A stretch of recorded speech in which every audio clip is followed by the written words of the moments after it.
My millionaire husband called me infertile in front of everyone in court. His plan was to annul our marriage and keep all his money, claiming a clause would leave me with nothing if we divorced. I stayed composed and handed the judge an envelope. What was inside left the entire courtroom stunned. You know that moment when your entire world shatters, but you're too busy internally cheering to care? Yeah, that was me. My millionaire husband, Christian, had just called me sterile in front of a packed courtroom, painting himself as the heartbroken victim of a childless marriage. His shark of a lawyer was already waving documents, claiming my infertility broke our prenup. Christian, in his custom suit, looked every inch the grieving prince, while the judge nodded sympathetically and the gallery practically ate popcorn.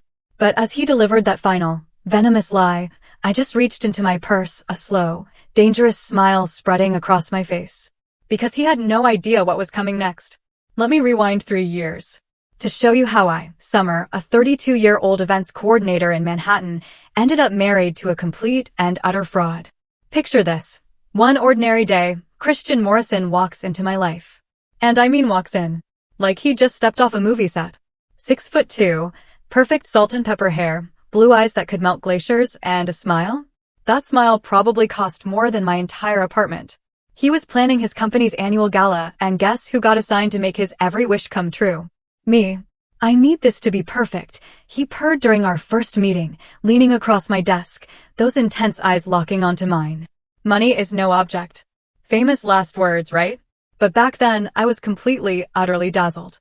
He sent flowers to my tiny studio apartment every single day for a week. He took me to restaurants where the waiters practically bowed and the wine cost more than my monthly rent. When he proposed on his penthouse balcony, Central Park sparkling below us, with a ring that could have funded a small country. I honestly thought I'd hit the relationship lottery. The wedding? Straight out of a fairy tale. Christian spared no expense. Designer dress, celebrity planner, a guest list that read like a Forbes Richest People magazine. His mother, Elena, flew in from California draped in enough diamonds to stock Tiffany's. His business partner, Marcus, gave this incredibly touching toast about friendship and success that had everyone raising their glasses. I truly felt like Cinderella, finally getting her happily ever after. But fairy tales don't prepare you for what happens when the clock strikes midnight and your prince turns into something worse than a frog. Honestly, that's unfair to frogs. At least they're honest about what they are. The first red flag? It should have been our honeymoon in Tuscany. We were staying at this incredible villa, vineyard views stretching for miles, and I was just glowing with newlywed bliss. Christian, I said, over breakfast on our private terrace, I've been thinking, maybe we could start a family? You know, try when we get back. His espresso cup literally froze halfway to his lips. Like I just suggested we sacrifice a goat. That's wonderful, darling, he said, slowly, carefully. But let's not rush into anything. We should enjoy being married first. Seemed reasonable, right? Except enjoying being married apparently meant Christian working 16-hour days while I decorated our penthouse and planned dinner parties for his business associates. Every single time I brought up children, he had another excuse ready, like he'd been practicing in the mirror. The company's expanding. The market's volatile. I want to take you to Paris first, or Tokyo, or Mars. But those trips? They were absolutely perfect. Christian would transform back into Prince Charming. He'd hold my hand as we toured the Louvre, kiss me on the Brooklyn Bridge at sunset, post the most romantic photos on social media with captions about his beautiful wife. His followers ate it up, commenting about relationship goals and asking when we'd have little ones. If only they could see us behind closed doors. Because that's where my husband treated me like expensive furniture, beautiful to look at, but not particularly functional. The moment we'd return from any trip, Christian would disappear faster than my hopes for our marriage. His office became his sanctuary. The gym became his second home. And our bedroom? It felt like a museum, beautiful, but completely untouchable. When I tried to initiate any kind of intimacy, he'd suddenly remember an urgent email that required his immediate attention. Because apparently, market fluctuations can't wait for your wife to feel loved. I started making excuses for him like it was my part-time job. Successful men have demanding schedules, I told myself. He's building an empire, and that takes sacrifice. But late at night, staring at the ceiling of our king-sized bed while he slept with his back to me, I couldn't shake the feeling that something fundamental was wrong. And by something, I mean everything. My friend Rachel, a nurse who'd known me since college, was the first person to call out the obvious. "Summer, you look exhausted," she said during one of our monthly brunches, studying my face like I was one of her patients. "When's the last time you and Christian had a real conversation?" "We talk all the time." I protested, but even I could hear how hollow that sounded. It was like saying we breathed the same air, so obviously we were communicating. "About what?" she pressed. "His work? Your social calendar? When's the last time he asked how you're feeling about anything that actually matters to you?" I couldn't answer, because I couldn't remember. Christian had mastered the art of conversation without actually communicating. Like a politician, but with better hair and worse intentions. He'd ask about my day while scrolling through his phone.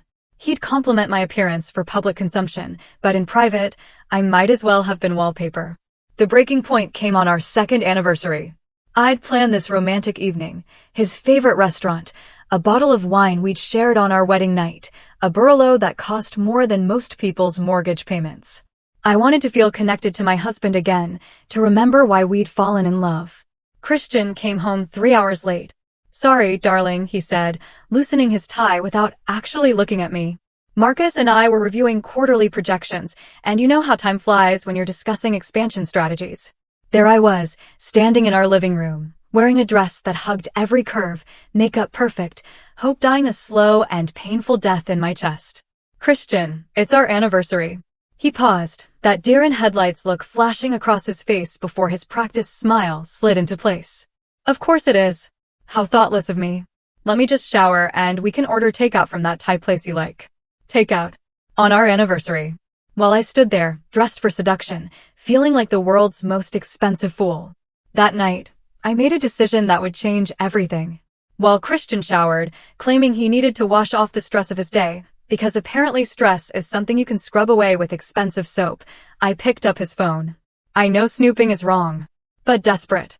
Times call for desperate measures, and I was drowning in my own marriage. His text messages were surprisingly innocent.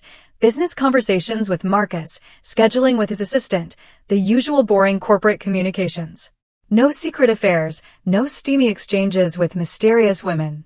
If anything, his digital life was as sterile as our relationship. How fitting. But something nagged at me. The way he and Marcus texted felt different. Comfortable. In a way that Christian never seemed with me anymore.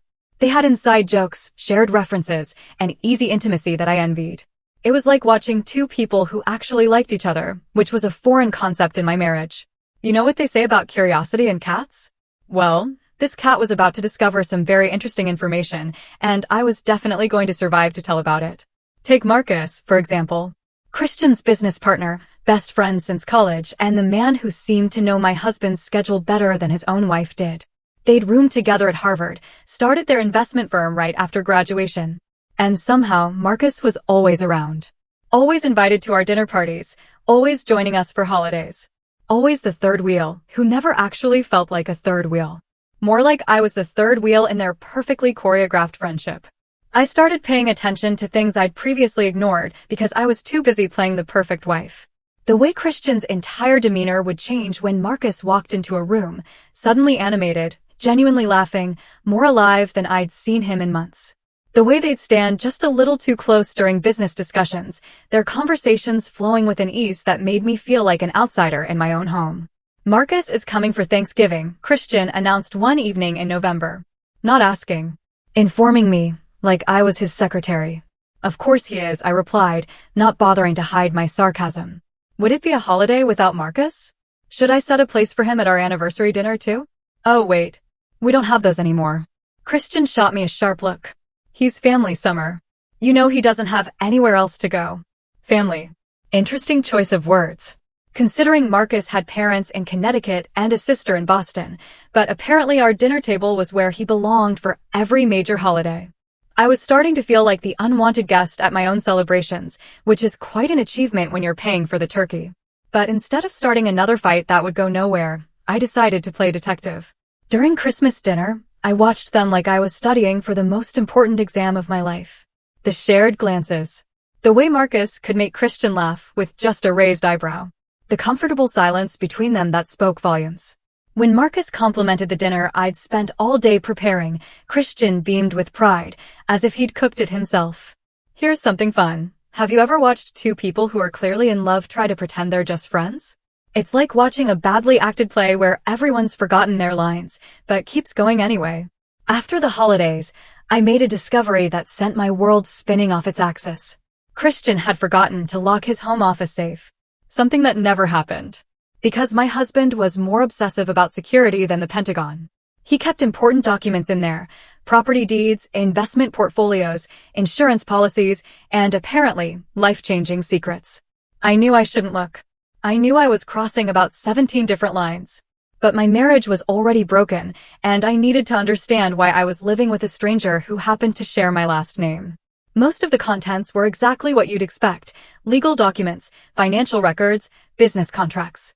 But tucked between his property deeds and his life insurance policy, like some kind of twisted Christmas present, I found a manila envelope with a medical clinic's logo. The letterhead read, Metropolitan Men's Health Center. And the date? 3 years before we'd even met. Before he'd swept me off my feet with talk of building a life together. Before he'd nodded sympathetically every time I mentioned wanting children. My hands were shaking as I opened it. And honestly, they should have been. Vasectomy consultation and procedure confirmation. Voluntary sterilization completed successfully. Patient counseled on permanence of procedure. Let that sink in for a moment. My husband had me believing I was broken, while he literally made sure we could never have children. The audacity was almost impressive.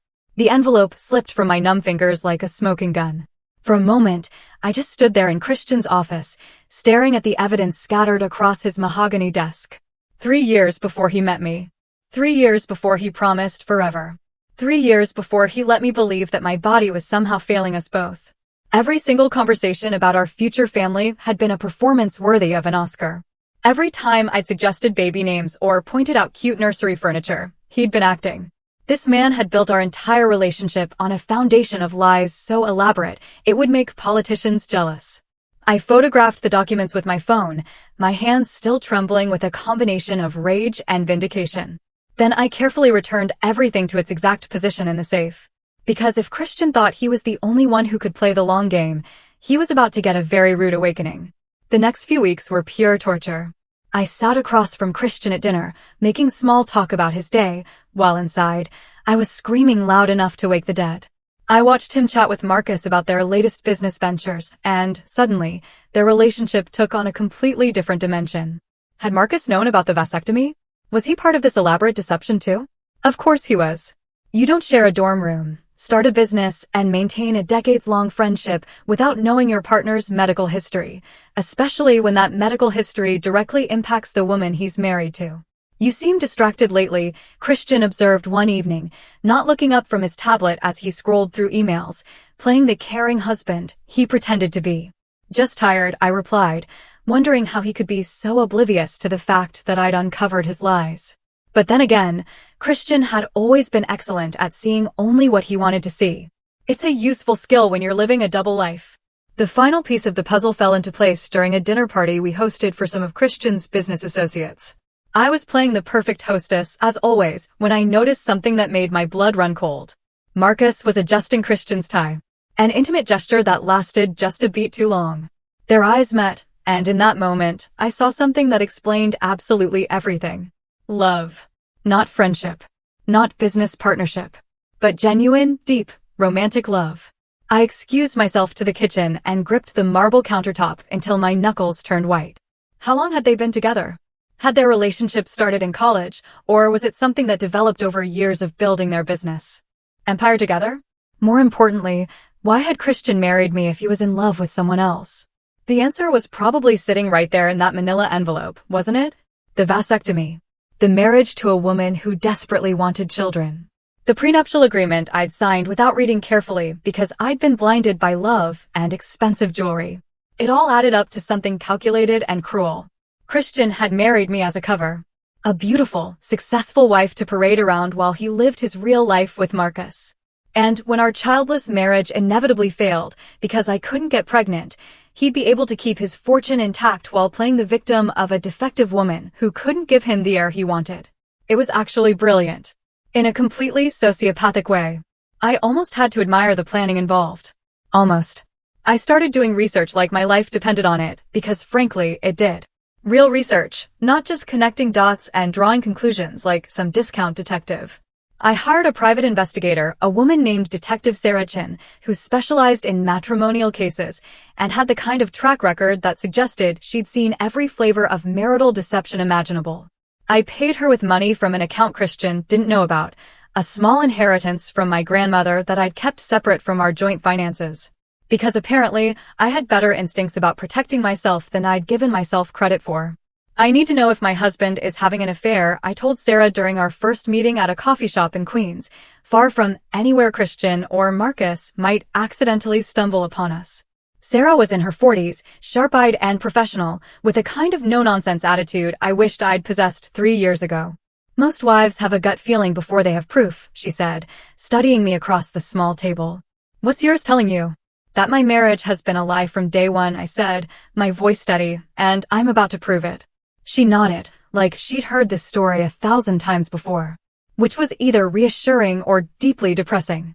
Give me 3 weeks. If there's something to find, I'll find it. Those 3 weeks were the longest of my life. I had to continue playing the devoted wife, while inside, I was building a case for my own liberation. Christian noticed nothing different about my behavior, which honestly told me everything I needed to know about how much attention he'd ever paid to his actual wife versus his imaginary, perfect spouse. Summer seems a bit off lately, doesn't she? I overheard Marcus ask Christian one evening when they thought I was upstairs. Because apparently, my husband discussed my emotional state with his boyfriend, but not with me. She's probably just hormonal, Christian replied dismissively. You know how women get hormonal. After 3 years of marriage, that was his clinical analysis of my emotional state. Not concerned that his wife might be unhappy, not worried that something might be wrong, just hormonal. Like I was some kind of unpredictable weather pattern that occasionally produced storms. I wanted to march into that room and show them both exactly how hormonal I could get. But patience was about to pay off in ways they couldn't imagine. Sarah called me on a Tuesday morning while Christian was at the gym with Marcus, their daily routine that I'd never questioned before, but now seemed like the perfect cover for whatever they were really doing during those tower workouts. We need to meet, she said simply. I have what you're looking for. The photographs were absolutely damning. Christian and Marcus leaving a hotel in Midtown, not the kind of place you'd go for a business meeting, unless your business involved king-sized beds and room service. Christian and Marcus at a restaurant in the village, holding hands across the table like the lovers they obviously were. Christian and Marcus kissing in the doorway of Marcus's apartment building at midnight, when Christian had told me he was working late at the office. How long? I asked, staring at the evidence of my husband's double life spread across the table like playing cards in the world's worst poker game. From what I can tell, at least since college. Maybe longer. They're very careful, very discreet, but there are patterns. Hotel registrations under Marcus' name, restaurant reservations for 2 in locations where they're unlikely to run into anyone from their professional circle. Your husband has been living a double life for a very long time. I felt strangely calm as I absorbed this information. The betrayal was complete now. No more wondering. No more second-guessing my instincts. No more making excuses for behavior that had never made sense. Christian had married me to hide his relationship with Marcus, undergone a vasectomy to ensure I'd never get pregnant, and created the perfect trap to ensure I'd walk away from our divorce with nothing. Except he'd made one crucial miscalculation. He'd underestimated his wife. I want a divorce, I announced on a Thursday evening, standing in the doorway of Christian's office while he reviewed quarterly reports. I'd rehearsed this moment for weeks, but my voice still came out stronger and clearer than I'd expected. Christian didn't even look up from his laptop. Because why would he? I was just his wife. Don't be dramatic, Summer. Whatever's bothering you, we can discuss it rationally, like adults. There's nothing to discuss. I want out of this marriage. That got his attention. He finally lifted his head, and I saw calculation flicker in his eyes before his expression settled into what I'd learned to recognize as his negotiation face, the same one he used with difficult clients who didn't understand how lucky they were to have his expertise. Summer, let's not make any hasty decisions. Marriage is work, and we both need to put in more effort. Effort. I laughed, and it sounded harsh even to my own ears. Christian, when's the last time you touched me? When's the last time we had a real conversation about anything that mattered? When's the last time you treated me like a wife instead of an expensive accessory that looks good at company parties? He stood up, moving around his desk with the kind of predatory grace that had once made my heart race and now just made me angry. You're being emotional. This is exactly the kind of reaction that makes productive communication impossible. I'm done communicating. I filed the papers. You'll be served tomorrow morning. The mask slipped then, just for a moment, and I saw something cold and calculating in his expression. The real Christian. The one who'd planned this entire charade from the beginning. You might want to reconsider that decision, Summer. Remember our prenuptial agreement? You signed away quite a lot of rights when you were so eager to become Mrs. Morrison. There it was. The threat I'd been expecting. The reminder that he held all the financial power, that he'd structured our marriage to ensure I'd be left with nothing if I ever tried to leave. Christian had always been thorough in his planning. It was one of the qualities I'd once admired about him. I remember, I said calmly. I also remember the clause about fault-based divorce and the provision for spousal support in cases of adultery or fraud. His confidence wavered slightly, like a crack appearing in expensive marble. I don't know what. You think you know, but I know about Marcus. The words hung in the air between us like a live wire, crackling with dangerous energy. Christian's face went completely blank. That expressionless mask he wore when he was calculating his next move in a high-stakes negotiation. I don't know what you mean by that. Of course you don't. I turned to leave, then paused in the doorway for my exit line. Oh, and Christian? You might want to call your lawyer. You're going to need the best legal team money can buy. Trust me on this one. The divorce proceedings were exactly as brutal as I'd expected. Christian hired the most expensive legal team in the city, men in $1,000 suits who specialized in protecting wealthy men from their inconvenient wives. They filed motion after motion, questioning my mental state, my financial contributions, my fitness as a spouse. But they made one crucial mistake. They assumed I was the same naive woman who'd signed that prenuptial agreement 3 years ago. The preliminary hearing was scheduled for a Tuesday morning in family court. I arrived early, dressed in a navy suit that projected confidence and respectability. Christian had requested a closed hearing, but somehow the media had gotten wind of the case. Morrison Investment Group was well known, and wealthy men's messy divorces always made excellent copy. Christian arrived with his legal team and Marcus, who was there as moral support and business partner. They huddled together at their table, whispering strategies and shooting confident glances in my direction, like they were planning a hostile takeover. I sat alone with my lawyer, a smart woman named Jennifer Walsh, who specialized in David versus Goliath cases and had never lost to a Goliath yet. Are you ready for this? Jennifer asked quietly. I patted my purse, feeling the weight of the manila envelope inside. I've been ready for months. The hearing began with Christian's lawyer painting him as the devoted husband whose wife had become increasingly unstable and demanding. They presented our prenuptial agreement with a flourish of magicians pulling rabbits from hats, highlighting the clause that would leave me with minimal assets if our marriage ended due to my inability to provide children. My client entered this marriage with the express understanding that he and Mrs. Morrison would start a family. His lawyer ended, like he was delivering a eulogy. When it became clear that Mrs. Morrison was unable to fulfill this essential aspect of their marital agreement, the relationship deteriorated beyond repair. Unable to fulfill. The word choice was deliberate, designed to make me sound defective, broken, less than a real woman. I felt every eye in that courtroom assessing me, wondering what was wrong with me, that I couldn't give my husband the child he wanted. It was actually quite a performance. I almost believed it myself. But then Christian's lawyer made his fatal mistake. He looked directly at me with that smug smile that said he thought he'd already won. Furthermore, Your Honor, medical evidence will show that Mrs. Morrison is in fact infertile. My client has endured 3 years of false hope while his wife concealed her condition, making conception impossible. The silence in that courtroom was deafening. You could have heard a pin drop as Judge Harrison stared at Christian, waiting for an explanation that wasn't coming. Christian's face had gone from confident to pale to green in about 30 seconds. Quite the transformation for someone who usually controlled every room he entered. Your Honor, I said, standing up despite Jennifer's surprised look. I have evidence I'd like to present to the court. I walked to the judge's bench, my heels clicking on the marble floor like a countdown timer, and placed that beautiful manila envelope in his hands. The courtroom was silent except for the rustle of paper as he opened it and examined the contents. The vasectomy records, the private investigator's photographs, bank statements showing hotel charges and restaurant bills for Christian's secret dates with Marcus. Phone records documenting late-night calls between them while Christian was supposedly working late. Judge Harrison's expression grew darker as he reviewed each piece of evidence. Finally, he looked up, his gaze moving from Christian to Marcus to me, like he was watching the world's most expensive tennis match.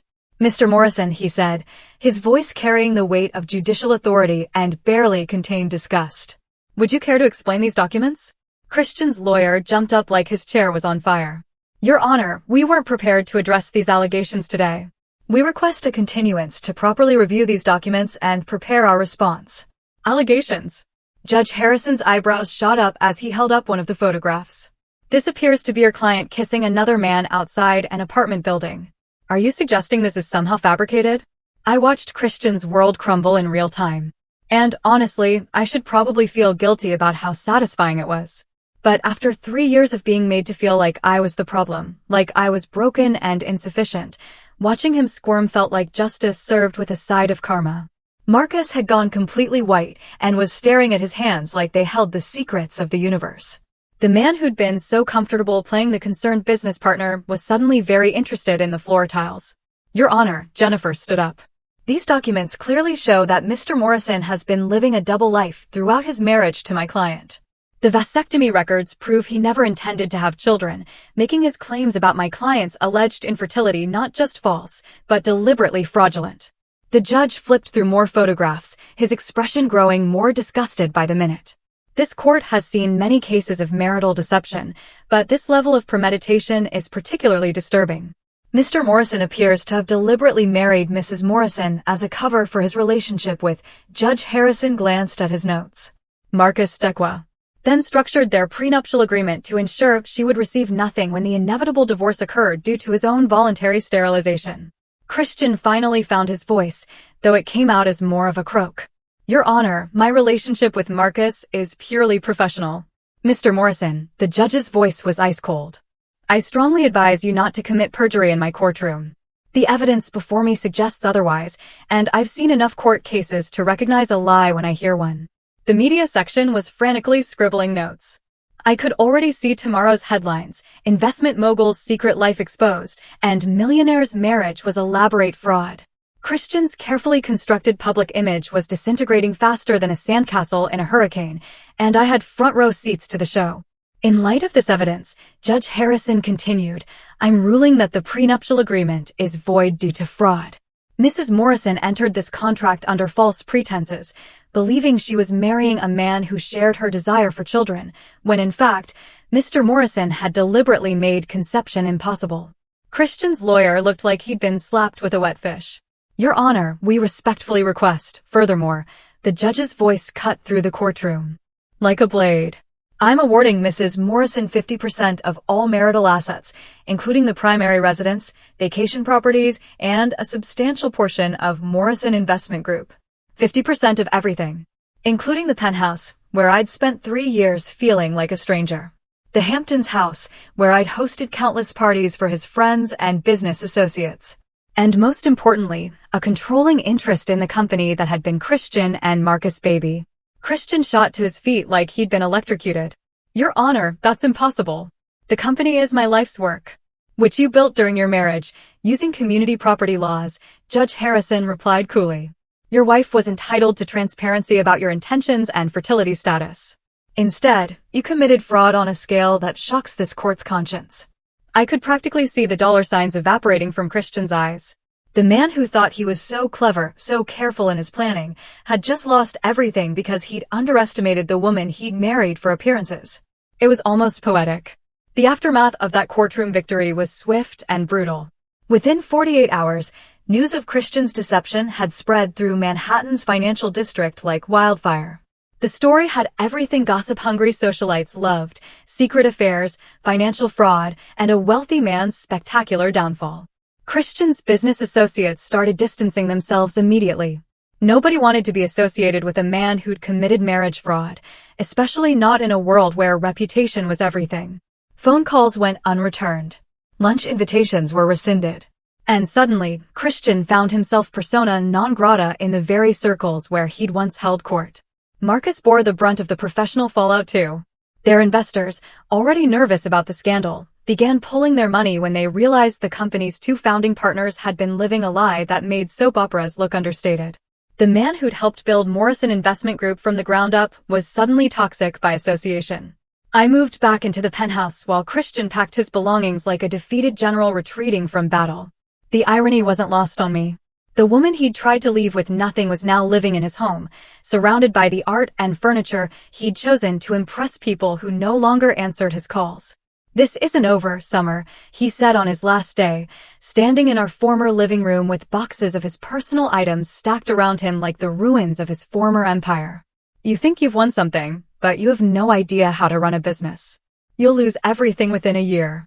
I was sitting in his favorite leather chair, the one where he used to read financial reports while ignoring me. "You know what's funny, Christian? You spent 3 years treating me like I was too stupid to notice your lies, too weak to fight back, too dependent on you to survive on my own. And yet, here we are." The penthouse felt different once Christian was gone. Larger somehow. Like it could finally breathe without his suffocating presence. I walked through rooms that had felt like a museum and started making them actually mine. The first thing I did was donate his precious art collection, every pretentious piece he bought to show off his sophisticated taste, to the Metropolitan Museum of Art. Let them deal with his legacy while I built my own. Jennifer Walsh, my lawyer, became my advisor as I navigated the complex process of taking control of Morrison Investment Group. The company was hemorrhaging clients and money like a sinking ship, but the bones of it were solid. Christian and Marcus had built something valuable, even if they destroyed its reputation with their personal drama. "You have 2 choices," Jennifer explained during one of our strategy sessions. "Sell your shares and walk away with enough money to buy a small island. Or fight to rebuild the company's reputation and potentially make even more money in the long run." I thought about that for exactly 30 seconds. "I didn't go through all this just to take the easy way out," I said. "Besides, I want to prove that this company can succeed without them." The first board meeting I attended as a major shareholder was memorable in all the best ways. These men, who'd known me only as Christian's decorative wife, suddenly had to take me seriously as a business owner. The adjustment was painful for everyone involved, but mostly for them. "Mrs. Morrison," one of the board members said carefully, like he was defusing a bomb, "we appreciate your enthusiasm, but managing an investment firm requires specialized knowledge and experience." "You're absolutely right," I agreed, with a smile that could have cut glass. "Which is why I'm bringing in consultants and advisors to help guide the transformation. But make no mistake, I'm not going anywhere. This is my company now." Rebuilding Morrison Investment Group's reputation was like performing surgery on a patient who was bleeding out on the operating table. Every day brought new challenges, clients threatening to leave, employees uncertain about their futures, competitors circling like vultures waiting to pick apart our remaining assets. But I had advantages that Christian never possessed. I understood people in ways he never bothered to learn. While he'd focused on numbers and profits, I'd spent years managing relationships, reading social dynamics, understanding what people really wanted versus what they said they wanted.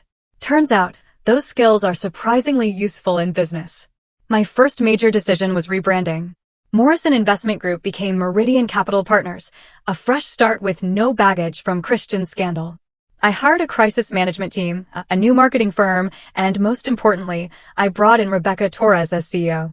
Rebecca was everything I wasn't: financial expertise, 15 years of experience running investment firms, and a reputation for turning around struggling companies. She was also a woman in a male-dominated industry who understood exactly what it felt like to be underestimated by men in expensive suits. "Why me?" she asked during our first meeting. "You could hire any number of experienced executives who'd probably work for less money and fewer questions. Because you know what it's like to have everyone assume you don't belong in the room," I said. "And because when I researched your track record, I realized you're exactly the kind of person Christian would never have hired. Which makes you perfect for what we're trying to build." Rebecca smiled at that. "You want to prove that the company can succeed without him. I want to prove it can succeed better without him." The first 6 months were brutal in ways I hadn't anticipated. We lost about 40% of our client base, had to lay off a third of our staff, and there were days when I wondered if Christian had been right about my ability to run a business. But slowly, gradually, we started attracting new clients who were intrigued by our story. Turns out, there were a lot of people who enjoyed the idea of investing with a company that had been built from the ashes of a fraud scandal. We marketed ourselves as transparent, ethical, and led by people who understood the real cost of deception. It was a compelling narrative. And more importantly, it worked. Marcus tried to. reach out to me once, about 8 months after the divorce was finalized. He called my office, somehow got past my assistant, and caught me during a late evening when I was reviewing quarterly reports and wondering if I'd bitten off more than I could chew. "Summer, I wanted to apologize," he said, his voice heavy with guilt. "That was probably genuine. I never meant for you to get hurt in all this." "But you knew I would be," I replied calmly, setting down my pen and leaning back in my chair. "You knew Christian had married me under false pretenses. Knew he'd undergone a vasectomy. Knew he was planning to leave me with nothing when our childless marriage inevitably failed. You knew all of that, and you participated anyway." "I love him," Marcus said simply. Like that explained everything and absolved him of all responsibility. "I know you do. But love doesn't excuse cruelty, Marcus. And what you both did to me was incredibly cruel. It was calculated, deliberate, and designed to destroy my life for your convenience." He was quiet for a long moment. "For what it's worth, I think Christian underestimated you from the beginning. He saw what he wanted to see, someone he could control and manipulate. He never saw how strong you really are." "No," I agreed. "He didn't. And that was his biggest mistake." 2 years after the divorce, Meridian Capital Partners wasn't just surviving. We were thriving in ways that would have made Christian's head spin. Our client portfolio had grown by 300%. We'd opened offices in Chicago and Los Angeles, and Rebecca had been featured on the cover of Financial Weekly as one of the industry's rising stars. But my real triumph came on a Tuesday morning when my assistant buzzed my office with unusual excitement in her voice. "Ms. Morrison, you have a visitor. A Mr. David Chin from Chinot Associates. He says it's about a business proposition that you'll find very interesting." David Chin turned out to be Sarah's brother, the private investigator who'd helped me gather evidence against Christian. Unlike his sister, David was a corporate acquisitions specialist who made his living buying and selling struggling companies, like some kind of business vulture. "I have something I think you'll want to see," he said, sliding a folder across my desk with the satisfaction of someone delivering excellent news. "Morrison Investment Group is going up for sale." I opened the folder and felt a smile spread across my face that probably looked borderline predatory. Christian and Marcus's original company, the one they'd lost most of their clients and investors after the scandal, was now bleeding money and desperately seeking a buyer. The asking price was a fraction of what the company had been worth during its heyday. "They're asking $12 million, David explained. "Based on their remaining assets and client contracts. It's actually a decent deal for someone who knows how to turn around a damaged brand." $12 million. Pocket change compared to what I'd walked away with from the divorce settlement. More importantly, it would give me the chance to complete the circle. To own the company that Christian had built his entire identity around. "There's one more thing," David added with a grin that suggested he enjoyed his work as much as I was about to enjoy mine. "They don't know you're the potential buyer. I've been representing you through a shell company. So, as far as they know, they're selling to anonymous investors." The thought of Christian's face when he realized who was buying his life's work was almost too delicious to contemplate. Almost. The acquisition went through without a hitch, smoother than Christian's lies had once seemed. Morrison Investment Group officially became a subsidiary of Meridian Capital Partners. And with it came something I hadn't expected, closure. Closure that felt better than any therapy session. Christian called me the day the sale was finalized. I was in my office looking out at the Manhattan skyline and thinking about how much my life had changed when my phone rang with his number. I almost didn't answer, but curiosity won. "Summer," his voice was flat, defeated, stripped of all the confidence that had once made him so attractive. "I just found out who bought the company." "Congratulations on the sale," I said pleasantly, like I was talking to any other business acquaintance. "I hear you got a fair price, considering the circumstances and the company's current reputation." "Why?" The question came out raw, angry, like a wounded animal. "You've already taken everything from me. Why this too?" "I didn't take anything from you, Christian. I simply stopped letting you take from me." I leaned back in my chair, feeling oddly peaceful about this conversation. "You built that company during our marriage, using community property. By law, I was always entitled to half of it. Now I own all of it, fair and square. You don't understand what that company meant to me." "I understand perfectly. It was your identity, your proof of worth, your legacy. Just like our marriage was supposed to be my identity, my proof of worth, my legacy. The difference is you tried to destroy mine while building yours on lies. I'm rebuilding yours with honesty." He was quiet for so long I thought he'd hung up. Finally, he said, "What are you going to do with it?" "Turn it into something that doesn't require fraud to succeed." The integration of Morrison Investment Group into Meridian Capital Partners took 6 months of careful planning. We kept the best employees, the most valuable client relationships, and the solid investment strategies that had made the company successful in the first place. Everything else, the toxic culture, the old boys network, the casual arrogance that had enabled Christian's deception, we scrapped completely. But the real surprise came when I discovered just how deep Christian's financial troubles had become. The man who'd once controlled millions was now struggling to make ends meet, like some kind of financial pauper. His reputation in the financial world was destroyed. His personal brand was toxic, and the divorce settlement had left him with far less than he'd anticipated. Marcus had fared slightly better, but only because he'd had the sense to distance himself from Christian once the scandal broke. He'd moved to California, started a small consulting firm, and was slowly rebuilding his career under a lower profile. Smart man, even if his taste in partners was questionable. As for me, I was living in the penthouse that had once felt like a prison, running companies that generated more revenue than Christian had ever dreamed of. And for the first time in years, I felt like I could actually breathe. But the story doesn't end with professional success and financial revenge, because apparently life had more surprises in store for me. I was at a charity gala, the kind of event I'd attended dozens of times as Christian's arm candy, when I met Dr. James Mitchell. He was a pediatric surgeon at Mount Sinai, recently divorced himself, and refreshingly unimpressed by my business success or social status. "So, you're the woman who brought down Morrison Investment Group," he said when we were introduced, his tone more curious than judgmental. "I'm the woman who survived Morrison Investment Group," I corrected. "There's a difference." He studied me with intelligent gray eyes that reminded me of storm clouds. "I imagine there is." That must have taken incredible strength. It was the first time in years that someone had acknowledged what I'd been through, rather than just focusing on what I'd gained from it. Most people saw the penthouse, the successful company, the financial victory, and assumed I'd come out ahead. James was the first person to recognize that surviving that level of deception and betrayal had required something deeper than just good lawyers and determination. We talked for 3 hours at that gala, long after the formal program had ended and most guests had gone home. He told me about his work saving children's lives, about his own messy divorce from a woman who'd wanted a doctor's salary but not a doctor's schedule. I told him about building a company from the ashes of a fraudulent marriage, about learning to trust my instincts after years of being gaslit by a professional. "Would you like to have dinner sometime?" he asked as the evening wound down. "Somewhere quiet, where we can continue this conversation without 100 people pretending not to eavesdrop." I almost said no. After everything I'd been through with Christian, the idea of trusting another man felt about as appealing as voluntary root canal surgery. But something about James felt different. Genuine. In a way that Christian had never been, even during his most convincing performances. "I should probably warn you," I said.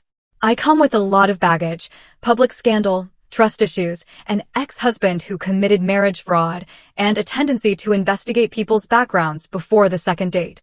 James smiled, and it was nothing like Christian's practice charm. This was warm, real, unguarded. "I come with emergency surgery schedules, a tendency to disappear into work for 12-hour stretches, and an ex-wife who tells anyone who will listen that I chose my career over our marriage. Want to compare baggage over dinner on Friday?" I realized I was smiling back. The first genuine smile I'd felt in longer than I could remember. That sounds perfect. 6 months later, I was standing in the bathroom of my penthouse, staring at a pregnancy test with 2 pink lines. Feeling emotions I couldn't quite name. After everything Christian had put me through, the years of thinking I was broken, the public humiliation in court, the cruel irony of being called sterile by a man who'd made himself sterile. I was pregnant. James and I had been taking things slowly, building trust and intimacy in ways I'd never experienced with Christian. He'd been patient with my anxiety about commitment, understanding about my need for independence, and amazingly supportive of my business endeavors. When I told him about wanting children someday, he'd simply said, "Someday sounds good to me. When you're ready." Apparently, someday had arrived sooner than either of us expected. Summer. James called from the bedroom. "Everything okay in there?"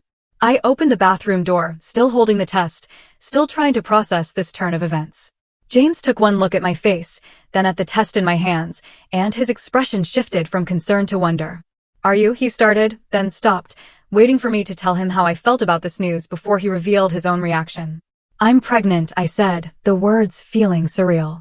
After all of Christian's lies about me being infertile, after believing for years that I might never be able to have children, I'm actually pregnant. James crossed the room in 2 steps and wrapped me in his arms, careful and gentle, like he was afraid I might break. How do you feel about it? Terrified, I admitted. Excited. Vindicated. Like the universe has a sense of humor and excellent timing.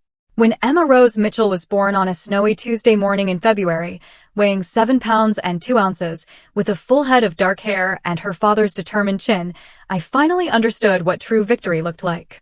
It wasn't the financial success. It wasn't the professional recognition. It wasn't even the satisfaction of watching Christian's empire crumble.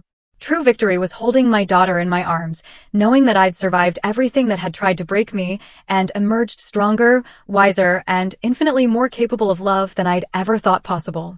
James proposed when Emma was 6 months old. Not with a massive diamond designed to impress other people, but with his grandmother's simple gold band and a promise that he'd spend his life being worthy of the trust I'd placed in him. We married in a small ceremony in the garden of the penthouse, surrounded by the people who'd supported me through the darkest period of my life. As for Christian and Marcus, they weren't invited, obviously. I'd heard they'd moved to Portland, where Marcus was running a small investment advisory firm and Christian was working as a mid-level analyst. They were together, finally living openly as a couple, but their professional reputations had never recovered. Sometimes, the best revenge really is living well. And I was living very, very well indeed. Thanks for listening to my story. Take care and good luck.